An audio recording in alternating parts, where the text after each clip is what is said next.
Advocate Askar, എന്തായാലും വീണയ്ക്ക് summons അയക്കും. ഇനി പിണറായിക്ക് സമൻസ് അയച്ചാൽ വലിയ പുകിലായിരിക്കുമല്ലോ ഇവിടെ. പിണറായി ഇത്തരം അന്വേഷണങ്ങൾക്കൊക്കെ അതീതനാണ് എന്നാണ് സഖാക്കന്മാർ പറയുന്നത്. ഇപ്പോഴും സഖാക്കന്മാർക്ക് എന്താണ് നടന്നതെന്ന് പിടികിട്ടാത്തത് കൊണ്ടാണോ അതോ മനസ്സിലായിട്ടും പിണറായി ആയതുകൊണ്ട് ഇതൊക്കെ മറച്ചു പിടിക്കുകയാണോ? അല്ല, അല്ലെങ്കിൽ ഇതിൽ ഏറ്റവും പരമപ്രധാനമായിട്ടുള്ള പ്രശ്നം എന്ന് പറയുന്നത് പാർട്ടിയുടെ കേന്ദ്രീകൃത സ്വഭാവത്തിന്റെ അനുസൃതമായി ഇന്ന് ഏക വ്യക്തിയിലേക്ക് പാർട്ടി ചുരുങ്ങിപ്പോയിരുന്നു. ഈ തെരഞ്ഞെടുപ്പിന് ശേഷം ഒരുപക്ഷെ പാർട്ടിക്കുള്ളിൽ പുകഞ്ഞു വന്നിരുന്ന വലിയ അസ്വസ്ഥതകളെ ഒരു പരിധി വരെ തടഞ്ഞു നിർത്തുന്നതിന് ഒരുപക്ഷെ ഇ ഡിയുടെ ഈ റെയ്ഡ് കൊണ്ട് കഴിഞ്ഞിട്ടുണ്ട് എന്ന് കരുതുന്ന ഒരാളാണ്. കാരണം പാർട്ടിയുടെ ഘടകങ്ങളിൽ ആകമാനം സംസ്ഥാന സെക്രട്ടേറിയറ്റ് മുതൽ ഇങ്ങ് പാർട്ടി ഏരിയ കമ്മിറ്റികൾ വരെയുള്ള ചർച്ചകൾ നടന്നു വരുന്ന ഘട്ടത്തിൽ വലിയ വിമർശനങ്ങൾ നേരിട്ടുകൊണ്ടിരിക്കുമ്പോഴാണ് വീണ വിജയനെതിരെ ഇ ഡി നടത്തിയിട്ടുള്ള റെയ്ഡ്. ഞാൻ അതുകൊണ്ടാണ് ചർച്ചയുടെ തുടക്കത്തിൽ തന്നെ പറഞ്ഞത്, ഇ ഡി നടത്തുന്ന അല്ലെങ്കിൽ കേന്ദ്ര ഏജൻസികൾ പ്രതിപക്ഷ പാർട്ടികളെയും പ്രതിപക്ഷ നേതാക്കന്മാർക്കെതിരെ നടത്തുന്ന ഈ ഇടപെടലുകളും അന്വേഷണങ്ങളെ സംബന്ധിച്ച് വ്യത്യസ്ത നിലപാട് എനിക്കുണ്ട്.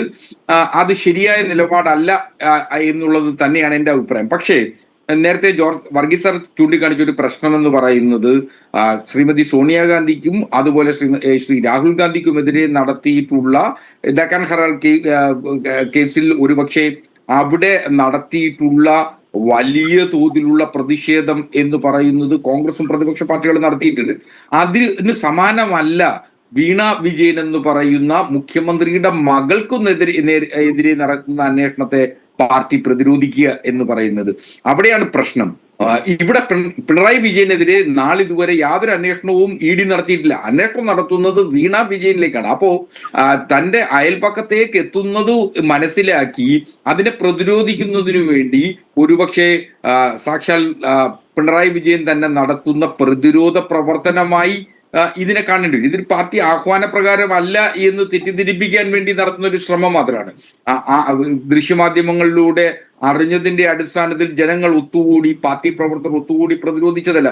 വളരെ കൃത്യമായി പാർട്ടി അംഗങ്ങളെയും പ്രവർത്തകരെയും അറിയിപ്പ് നൽകിയതിന്റെ അടിസ്ഥാനത്തിൽ അവിടെ ഒത്തുകൂടിയതാണെന്നുള്ളതിന് നിരവധി ഡിജിറ്റൽ തെളിവുകൾ ഇന്നുണ്ട്. കാര്യം വിവിധ വാട്സാപ്പ് ഗ്രൂപ്പുകളിൽ ആഹ്വാനം, തിരുവനന്തപുരത്തെ വിവിധ വാട്സാപ്പ് ഗ്രൂപ്പുകളിൽ പാർട്ടിയുടേതായിട്ടുള്ള വാട്സാപ്പ് ഗ്രൂപ്പുകളിൽ ആഹ്വാനം ചെയ്ത് പ്രതിരോധിക്കുന്നതിനു വേണ്ടി എത്തിച്ചേർന്നവരും ഇ ഡി ഉദ്യോഗസ്ഥന്മാരെ ആക്രമിക്കുന്നതിനു വേണ്ടി അതിബുദ്ധി കാണിക്കുകയും ചെയ്തിട്ടുണ്ട് എന്നുള്ളതാണ് വസ്തുത. അപ്പൊ അതിനെ അങ്ങ് നിഷേധിച്ചുകൊണ്ടോ അതിനെ നിരാകരിച്ചുകൊണ്ടോ നമുക്ക് മുന്നോട്ട് പോകാനാവില്ല. കാരണം ഇവിടെ സംഭവിച്ചുകൊണ്ടേയിരിക്കുന്നത് വീണ വിജയനെതിരെ നടത്തുന്ന അന്വേഷണത്തെ എന്തിന് രാഷ്ട്രീയമായി പ്രതിരോധിക്കപ്പെടണം, നിരവധി പേർക്കെതിരെ, വ്യക്തികൾക്കെതിരെ.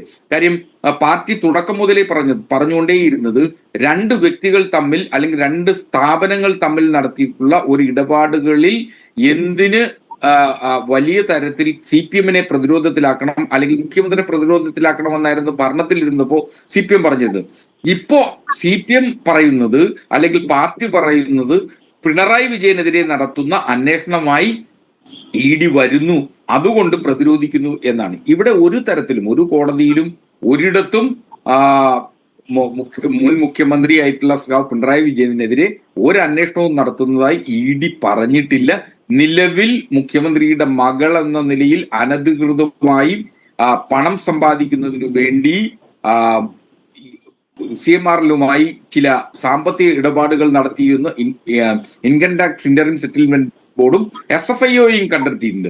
SFIOയെ വളരെ ചെറുതായി നാം കാണുന്നിടത്താണ് ഇതിന്റെ പ്രശ്നം ഉയരുന്നത്. കാരണം SFIO എന്ന് പറയുന്നത് ഇന്ത്യയിലെ കോർപ്പറേറ്റ് സ്ഥാപനങ്ങൾക്കിടയിൽ നടത്തുന്ന ഫ്രോഡുകൾ അന്വേഷിക്കുന്നതിനു വേണ്ടി വിവിധ ഏജൻസികളെ സംയോജിപ്പിച്ചുകൊണ്ട് നടത്തുന്ന ഒരു അന്വേഷണ സ്ഥാപനമാണ്. അപ്പോ അതിൽ കുറെ കൂടെ വിശ്വാസ്യത വരേണ്ടതുണ്ട്.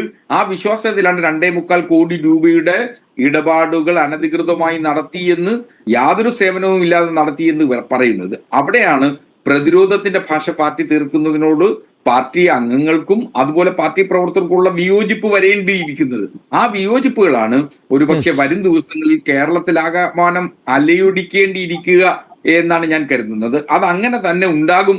പാർട്ടിക്കുള്ളിൽ ഇതിൽ വ്യത്യസ്ത അഭിപ്രായങ്ങളും വ്യത്യസ്ത സ്വരങ്ങളുമുണ്ട് എന്നത് തന്നെയാണ് ഇപ്പോ നമുക്ക് കേൾക്കാൻ കഴിയുന്നത്. അത് എന്തുകൊണ്ടെന്നാൽ നാളിതുവരെ പാർട്ടിയെയോ പാർട്ടി അംഗങ്ങളെയോ പ്രവർത്തകരെ. ഇതിന് മറ്റൊരു വലിയ പ്രശ്നം കൂടിയുണ്ട്. പാർട്ടി അറിയാതെയോ പാർട്ടിയുടെ സംസ്ഥാന സമിതിയുടെ തീരുമാനമില്ലാതെയോ ആണ് ഈ എക്സാലോജിക് എന്ന് പറയുന്ന കമ്പനിയുടെ രജിസ്ട്രേഷനുമായി ബന്ധപ്പെട്ട് ശ്രീമതി വീണ വിജയൻ AKG സെന്റർ എന്ന് പറയുന്ന സ്ഥാപനം പാർട്ടിയുടെ സംസ്ഥാന കമ്മിറ്റി ഓഫീസിന്റെ വിലാസത്തിലാണ് ഈ എക്സാലോജിക് എന്ന് പറയുന്ന കമ്പനി രജിസ്റ്റർ ചെയ്തിട്ടുള്ളത്.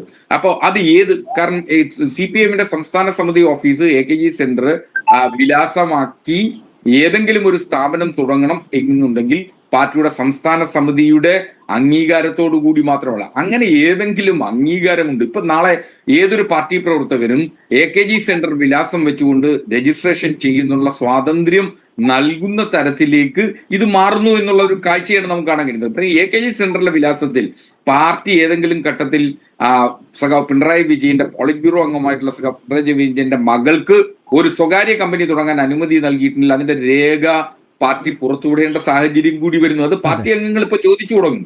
പാർട്ടി അംഗങ്ങൾ അത് ചോദിക്കണം എന്ന് തന്നെയാണ് എന്റെ പക്ഷം. കാരണം അങ്ങനെ പാർട്ടിയുടെ പൊതുസ്വത്തായിട്ടുള്ള ഒരു സ്ഥാപനത്തിന്റെ വിലാസം ഏതെങ്കിലും ഒരു വ്യക്തികൾക്ക് തന്റെ സ്ഥാപനം തുടങ്ങുന്നതിന് വേണ്ടി നൽകിയ ചരിത്രം പാർട്ടിക്ക് ഉണ്ടായിട്ടില്ല.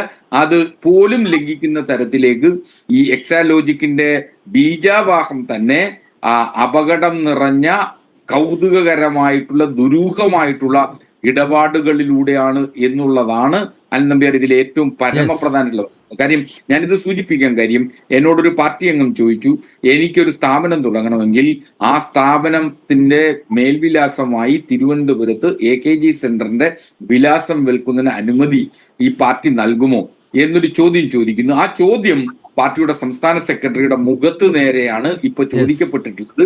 അങ്ങനെ പാർട്ടി അനുമതി നൽകിയിട്ടുണ്ടെങ്കിൽ അത് പറയാനുള്ള ധൈര്യവും അത് പറയാനുള്ള ആർജവും പാർട്ടി കാണിക്കണം എന്നുള്ളതാണ് ഈ ഘട്ടത്തിൽ എനിക്ക് പറയാനുള്ളത്.